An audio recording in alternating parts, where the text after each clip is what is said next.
नमस्ते, अभिवादन आपका इनोसेंट इन्वेस्टर के इस नए वीडियो में। दोस्तों, जब एक ब्लू चिप स्टॉक क्रैश करता है तो वहाँ पर जो तकलीफ होती है वो बड़े लेवल पर इन्वेस्टर्स को झेलनी पड़ती है, क्योंकि ट्रेडर्स अपना पैसा बना लेते हैं, स्टॉप लॉस पे एग्जिट कर जाते हैं, कुछ लोग ट्रैप भी हो जाते हैं। लेकिन जो इन्वेस्टर्स होते हैं, जो काफ़ी समय से होल्ड किए होते हैं स्टॉक को, अचानक उनका स्टॉक 5, 7, 8%, 10% नीचे ट्रेड करने लगता है तो उनको असली तकलीफ समझ में आती है कि मेरा जो प्रॉफिट था 50% का, 40% का, 30% का, वो कम होकर 20-15 पे आ गया या 30-35 पे रह गया।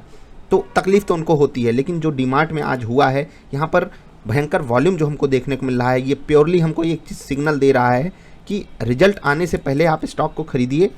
हम आप ये काम कर नहीं सकते, क्योंकि हमें पता ही नहीं है रिजल्ट कैसा आएगा।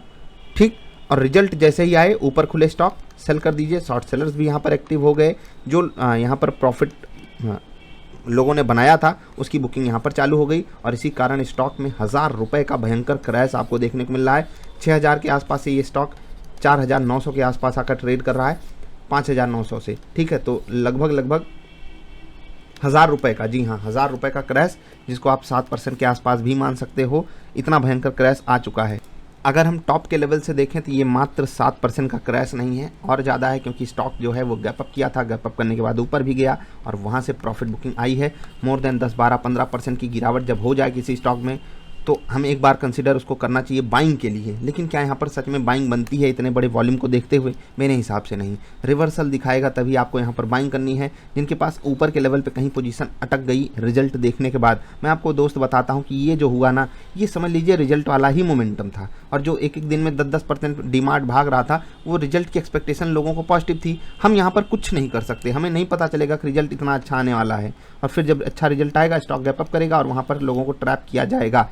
एक चीज़ अच्छी है यहाँ पर कि आपने अगर किसी सेटअप पे ट्रेड लिया होता तो सुबह ही आपको यहाँ पर सेल साइड का ट्रेड मिल गया था। जिनके पास डबल आई ट्रेडर सेटअप है, मैं आपको एक चीज़ लिख कर दे सकता हूँ, गारंटी के साथ बता सकता हूँ कि बहुत ही प्यारे लेवल पर आपको बहुत पहले ही सिग्नल इसने दे दिया था। मैं बिल्कुल ये कहता हूँ कि हम 5900 पे आपको नहीं सेल करवा सकते थे इस स्टॉक को, लेकिन कम से कम जहाँ पर ये खड़ा है, यहाँ से 500-700 रुपये ऊपर आपको ज़रूर शॉर्ट कर देना चाहिए था इस स्टॉक को, या फिर एग्जिट कर लेना चाहिए था। क्योंकि आपको खुद पता है कि वॉल्यूम जो यहाँ पर भयंकर दिखाई दे रहा है, उस वॉल्यूम में सेलिंग प्रेशर काफ़ी ज़्यादा है। ठीक, यहाँ पर जब आप शुरुआत देखोगे तो इतना भयंकर वॉल्यूम नहीं था। जो ऊपर से प्रॉफिट बुकिंग आई है, वहाँ पर इस चीज़ की बढ़ोतरी काफ़ी ज़्यादा हो गई, तो वही हमको झेलना पड़ रहा है गिरावट के रूप में। स्टॉक अभी 4970 पे अवेलेबल है।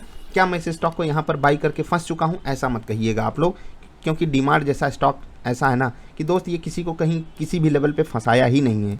हाँ, जब कोई स्पेकुलेटिव मोमेंटम आता है तो वहाँ पर प्रॉफिट बुकिंग जो होती है वो हेल्दी ही होता है स्टॉक के लिए, फिर से वो बड़ा मोमेंटम ले सके, इसीलिए ये सब चीज़ें ज़रूरी भी हैं। अगर आप किसी टेक्निकल सेटअप पे यहाँ पर ट्रेड लिए होते तो आपके पास सेल साइड का ट्रेड होना ही चाहिए था। अगर आपने सेल साइड का ट्रेड नहीं लिया है या फिर ऊपर प्रॉफिट बुक आप नहीं कर पाए हो, तो अपने आप को मतलब बुरा मत फील कराइएगा, क्योंकि स्टॉक आपके पास बहुत अच्छा है। लेकिन इस लेवल पे अगर आपने इन्वेस्टिंग आकर करी है, लोअर लेवल्स पे होगी तो हो सकता है कि आप अलग से चीज़ों को हैंडल कर रहे हो। लेकिन अगर आप 5500 पे और 6000 पे इन्वेस्टिंग करने के बारे में सोच रहे थे डीमार्ट में, तो मैंने आपको रिजल्ट वाली वीडियो में भी समझाया था, तकलीफ़ हो जाएगी। HDFC बैंक डाउन है और ठीक ठाक डाउन है। 0.5% HDFC बैंक के लिए बड़ी बात है। रिजल्ट के बाद गैप अप किया था इसने भी, लेकिन उसके बावजूद भी अगर निफ्टी 1% मजबूत है तो निफ्टी को कोई तो भगा रहा है। इससे पहले वाली वीडियो में आपको वो भी बताया हमने, देखिएगा ज़रूर। एक ब्लू चिप स्टॉक 1000 रुपये क्रैश हो गया, ये भयंकर बात है। और इंट्राडे में ये बातें हुई हैं। सोचिए कितनी तबाही वाला सीन बन जाता है ऐसे देखते देखते। जब यही हाल आपके किसी स्टॉक में होगा, हो सकता है आप में से बहुत सारे लोगों के पास डीमार्ट स्टॉक नहीं होगा, लेकिन जब आपके स्टॉक में ऐसा हाल हो तो आप पहले एग्जिट कर सको। अगर स्टॉक गैप अप करता है तो वहाँ पर आपको सिचुएशन पहले समझ में आ जाए। इसके लिए आपको वॉल्यूम एक्शन पता होना चाहिए, कम से कम सेटअप आपके पास होना चाहिए कि मैं एग्जिट कहाँ करूँगा। आपके पास एग्जिट प्लान ज़रूर से ज़रूर होना चाहिए, नहीं तो लोग फंसेंगे और कोई कुछ कर भी नहीं पाएगा।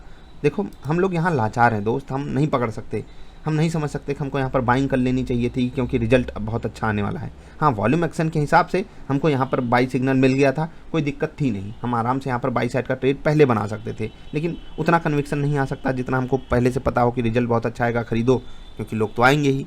और फिर उसी का अपोजिट हुआ है कि buy on rumour sell on news. अभी इतना ही, जल्दी मिलते हैं। वीडियो पसंद आए तो लाइक कर देना। मिलते हैं निफ्टी एनालिसिस वाली वीडियो में। नमस्कार।